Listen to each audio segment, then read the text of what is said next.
Dis tout de suite, là, c'est une histoire qui me lève le cœur. Un homme de 77 ans qui a plaidé coupable au palais de justice. Ça se passe à Longueuil. Plaidé coupable à des accusations de production, possession et transmission de pornographie juvénile. OK? Lui, ce qu'il a fait, on va le nommer. Regardez-les, là, sa belle face de champion. Luc Gendron. On va le nommer.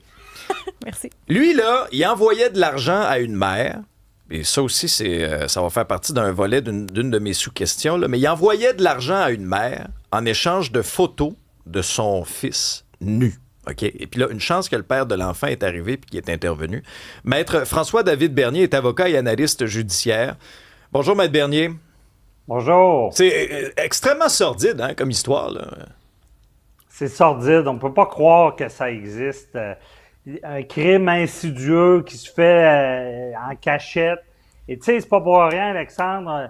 C'est des meurtriers, c'est pas les gens-là. On les appelle les meurtriers de l'âme. Là. Parce que il y a des histoires, quand on est dans le judiciaire, il y a des histoires d'horreur là-dedans. Seulement à mon émission, à la firme, à Cube, justement, on avait reçu une dame, toute sa jeunesse, elle s'est fait agresser pour finir à essayer de poursuivre son agresseur et se suicider dans le processus. J'ai vu des cas où est-ce que des parents laissaient une petite fille aller dormir chez son ami et le père agressait la petite fille. Et c'est tellement difficile à détecter. Et là, cet homme-là qui paye pour... Et là, c'est des infractions qui sont graves, production, partage de pornographie juvénile. Et souvent, le problème, puis tu sais, c'est un des crimes que, d'habitude, le droit criminel n'est pas tellement préventif. Il faut avoir commis quelque chose pour accuser. Mais en cette matière, heureusement, seulement de partager des photos, mais pas seulement, je ne devrais pas dire ce mot-là, c'est très grave. C'est un crime. Et souvent, ce qu'on peut constater, c'est l'escalade de tout ça. Au début, c'est des photos. Et là, dans ce cas-là, il y a cet homme qui a plaidé coupable, mais il y a aussi, surtout, sa mère là, qui est accusée également, la mère du jeune homme. OK, on va prendre le temps de décortiquer ça, Maître Bernier, là, parce que c'est intéressant. Dans le cas de cette mère indigne, elle va aussi devoir faire face à la justice. Elle est accusée de quoi? Bien, c'est production de pornographie juvénile, partage, et ce qui est particulier, puis d'après moi, on va le voir de plus en plus, parce que pendant des années, ceux qui se fermaient les yeux, il n'y avait pas tant de sanctions, et là, elle c'est un geste qui fait qu'elle participe à l'infraction. Bon, l'accusé, c'est de quoi qu'on voit plus rarement, là, c'est vraiment entente, arrangement dans le but de commettre une infraction sexuelle sur un mineur. Donc, dans ce cas-là, tout son stratagème pour faire de l'argent, vendre les photos, et dans les cas extrêmes, il y a des gens qui peuvent livrer un enfant à un pédophile. Tu sais, c'est ça qui est vraiment, excusez, dégueulasse, là, tu sais, et insidieux. Là. Maître Bernier, dans un cas comme dans l'autre, quelle serait leur peine? Bien, c'est certainement des peines d'emprisonnement. Le nombre d'années, tu sais, c'est peut-être un 4-5 ans, ça dépend. C'est sûr que dans ce dossier-là, il y a des circonstances aggravantes, là, évidemment, des crimes sur des enfants.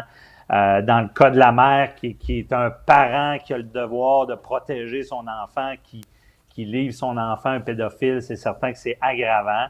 C'est de la prison, mais on n'est peut-être pas comme les États-Unis. Là. Je ne suis pas sûr que c'est si sévère. Mais il faut savoir quand même, parce que pendant des années, des fois, les peines n'étaient pas assez élevées et la Cour suprême est intervenue disant la gang, là, les juges en bas, là, quand c'est des crimes sur des enfants, soyez plus sévères. Ben oui. Donnez des peines qui vont donner l'exemple. D'ailleurs, Maître Bernier, j'ai Alexandre Moranville-Ouellette avec moi parce qu'il va nous raconter brièvement là, une autre histoire. On parle de peine aussi. Dans ce cas-ci, Alexandre, c'est un ex-ingénieur pédophile, un voyeur, puis un collectionneur de sous-vêtements. C'est une histoire absolument dégueulasse. On va le nommer lui aussi, Oui. Julien Garde-toi. Béliveau, qui rencontre une femme de 41 ans l'hiver 2022. C'est cette femme-là qui va le dénoncer parce qu'elle était devenue en quelque sorte sa complice.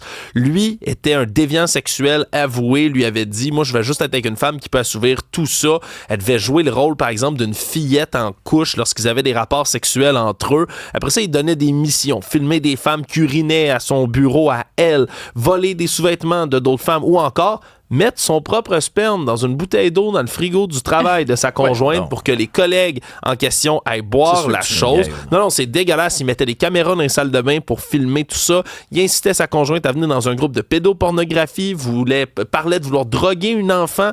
La femme de 41 ans s'est suicidée, elle, finalement, avant son arrestation, mais après avoir tout dévoilé aux policiers. Et là, c'est cette histoire-là. Moi, c'est ce que je veux vous entendre là-dessus, Maître Bernier. Vous parlez des peines qui sont censées être plus sévères selon la Cour suprême. Là, on parle d'un homme qui vient de se prendre 3 ans de détention. Avec la détention préventive, il reste juste 9 mois. Puis l'an passé, il a pogné 9 autres mois de prison parce qu'il a brisé ses conditions. Il était en présence d'enfants. Là, on parle d'un homme qui sort bientôt de prison, qui a déjà donc enfreint ses propres conditions, puis qui avait l'intention, puis l'a signalé clairement, de commettre des crimes plus graves sur des enfants. Moi, ça m'inquiète qu'il ressorte dehors, lui.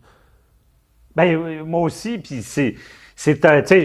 le système est bon, mais là-dessus, je suis pas sûr qu'on fait ce qu'il faut parce que, c'est un des crimes qui a le plus haut taux, d'après moi, de récidive, là, et le problème, c'est quand on se rend, dans le cas dont on parlait tout à l'heure, c'est le père, par hasard, qui voit sur une tablette des photos. C'est des crimes qui peuvent se commettre des années de temps sans que personne s'en rende compte. Mais la victime, là, c'est un enfant.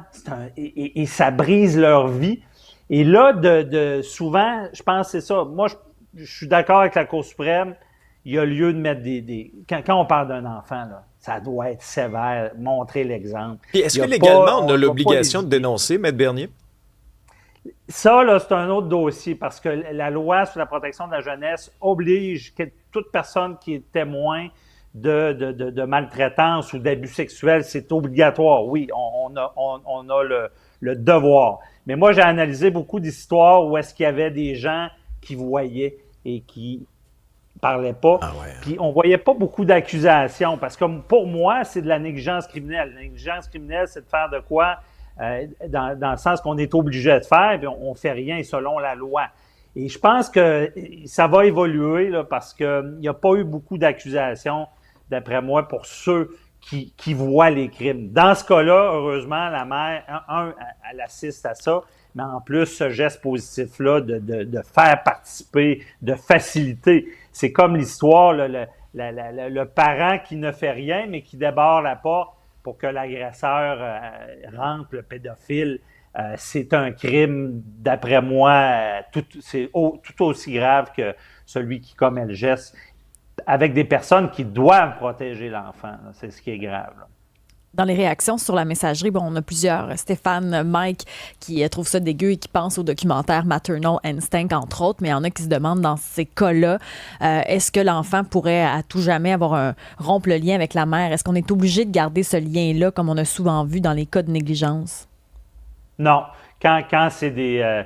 j'ai vu des liens interrompus avec la DPJ, puis évidemment, on va toujours faciliter le lien parental. Comme on dit, il faut que le parent soit magané des fois pour qu'il ne voit plus ses enfants.